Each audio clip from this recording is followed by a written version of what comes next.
Saudara, maksimalitas himbauan untuk melaksanakan isolasi mandiri pada masyarakat, pemerintah Kota Padang lakukan penutupan sejumlah ruas jalan protokol. Selain melakukan penutupan, pengetatan penjagaan di pintu masuk kota juga dilakukan untuk mencegah penyebaran virus corona.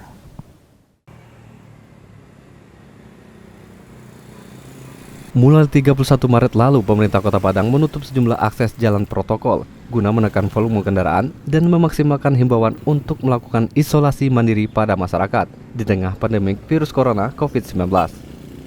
Jalan yang ditutup diantaranya Jalan Adi Negoro, Jalan Sutomo, dan Jalan Sultan Sahril. Sejumlah jalan yang ditutup juga merupakan jalur masuk ke pusat Kota Padang. Dijaga oleh petugas gabungan, kendaraan yang masuk jalur tersebut diarahkan memutar menuju jalan bypass. Pemko Padang belum menentukan berapa lama penutupan ini akan dilakukan. Semua tergantung kondisi kapan wabah virus corona ini mereda. Di tengah ancaman pandemi COVID-19, Wali Kota Padang, Mahyaldi, menghimbau masyarakat untuk tidak berpergian jika tidak terlalu penting. Ya, sehingga memang memperkecil orang masuk ke pusat kota. Nah, dari titik-titik masuk itu nanti, kalau seandainya ada masyarakat pendatang yang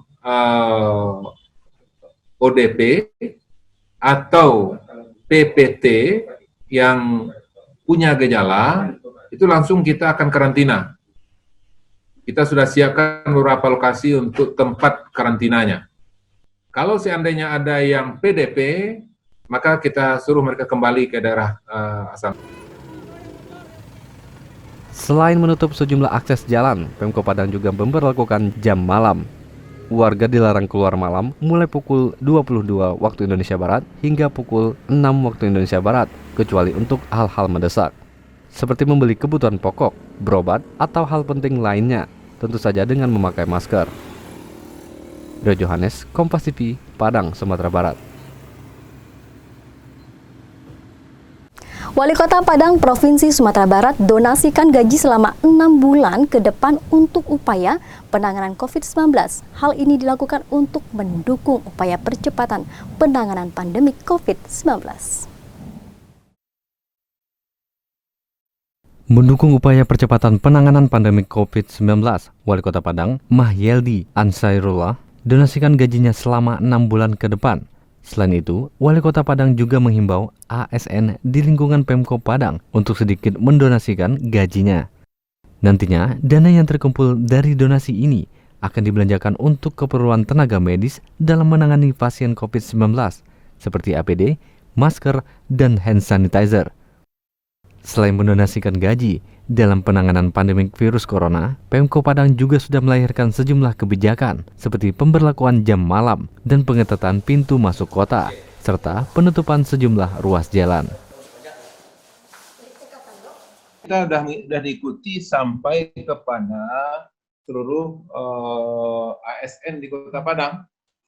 Dan alhamdulillah melalui masing-masing SKPD, itu mereka sudah berkomitmen untuk mendonasikan gaji bulanan mereka minimal 7,5%.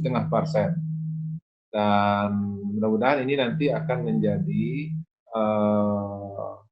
bagian untuk mengcover keperluan-keperluan yang akan kita perlukan di dalam menyikapi COVID-19 ini di Kota Padang.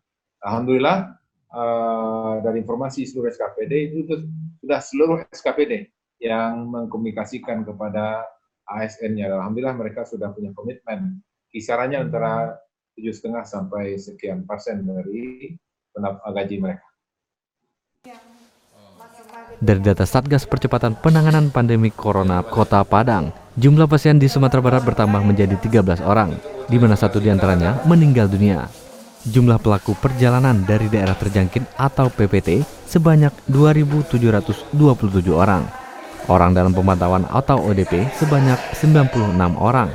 Dan pasien dalam pemantauan atau PDP sebanyak 11 orang. Rio Johannes, Kompas TV, Padang, Sumatera Barat. Pasien positif COVID-19 di Bangka Belitung hingga Kamis siang bertambah 2 orang setelah diuji dengan rapid test. Namun keduanya belum dinyatakan positif dan masih menunggu hasil uji lab dari Balitbangkes RI. Sebelumnya, 2 orang warga Babel telah dinyatakan positif corona. Ketua Sekretariat Gugus Tugas Penanganan COVID-19 Kepulauan Bangka Belitung, Mikron Antariksa, menyebutkan jumlah kasus positif COVID-19 di Bangka Belitung hingga Kamis siang bertambah menjadi 4 orang. 2 pasien yang berdomisili di Belitung dan Bangka Selatan dinyatakan positif setelah hasil tes sampel di laboratorium Balitbangkes RI keluar, di mana sampel salah satu pasien asal Tawali, Bangka Selatan baru diketahui hasilnya setelah korban meninggal dunia saat masih berstatus PDP Jumat pekan lalu. Setelah mendapatkan alat rapid test, tim medis langsung melakukan tracking ke sejumlah orang yang berstatus orang dalam pemantauan atau EDP maupun pasien dalam pengawasan atau PDP. Hasilnya, 2 orang PDP dinyatakan positif. Meski demikian, 2 orang tersebut belum dikategorikan pasien positif karena masih perlu diambil sampel swab untuk diuji laboratorium Balitbangkes RI guna memastikan hasil keduanya. Kemarin kita ambil juga swabnya sekaligus melakukan rapid test. Nah, hasil rapid testnya adalah positif. Namun kami belum bisa menyatakan resmi itu positif karena hanya sifatnya pencegahan dini ya. Jangan sampai yang bersangkutan itu kemana-mana. Kita tunggu sampai beliau sembuh, baru habis itu bisa beraktivitas kembali di masyarakat. Hingga Kamis siang, jumlah ODP di Bangka Belitung sebanyak 513 orang. 434 pasien masih dalam pemantauan, 75 selesai pantauan. PDP sebanyak 28 orang, 14 orang dalam pemeriksaan uji lab, 13 dinyatakan negatif. Sedangkan pasien positif sebanyak 2 orang, 1 orang meninggal, 1 lainnya masih dalam perawatan di Belitung. Dwi Raka Prasetyo, Kompas TV, Pangkal Pinang, Kepulauan Bangka Belitung.